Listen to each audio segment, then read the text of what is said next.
Hello guys, দেখতে পাচ্ছেন আমাদের এই কাকাটা একটা জাদু খেলা দেখাবে, আমাদের মিস্ত্রি কাকা। তো আরেকজন বলছে আমি এটা পারবো, তো সে দেখাচ্ছে, দেখেন। হ্যালো এভরিবডি, এটা হলো টেল। না এটা হেড। না, হ্যাঁ এটা হেড, হ্যাঁ এটা টেল। হ্যাঁ, এটা টেল। হ্যাঁ, হুম। আমি টেল দেখাবো তাই তো? হ্যাঁ, আচ্ছা হোক, আপনাকে পয়সাটা উল্টে আপের টেল দেখাতে হবে। আচ্ছা হোক। হাত কুকড়া করলে হবে না, হ্যাঁ, হাত আচ্ছা কুকড়া হোক, করলে হবে না।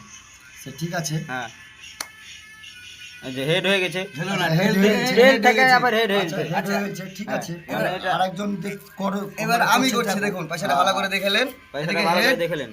এটা হেড, আর এদিকে হচ্ছে টেল। হুম আমি হেডের দিকে রাখলাম, হুম, এ দেখুন হেডের ভালো দিকে। করে, হুম ঠিক আছে। হুম এ দেখুন আমার আঙুল কোনো শার্ট হবে না, ভাঁজ হবে না, এই হাতের আঙুল কোনো ভাঁজ হবে না। আমি উল্টে আবার হেডই দেখাবো আপনাদেরকে। হুম এটা আমার জাদু, হুম। দেখেন। এই যে আপের হেড হয়ে গেছে, দেখেন। দেখেন আবার আপনাদেরকে দেখাচ্ছি, এই দেখুন টেল, এই হেড। হুম। আবার আমি দেখাচ্ছি হেড। হ্যাঁ, এই আমার তাহলে জাদু খেলা। তাহলে এটা কি করে সম্ভব বলেন? আপনারা কমেন্ট করে জানাবেন।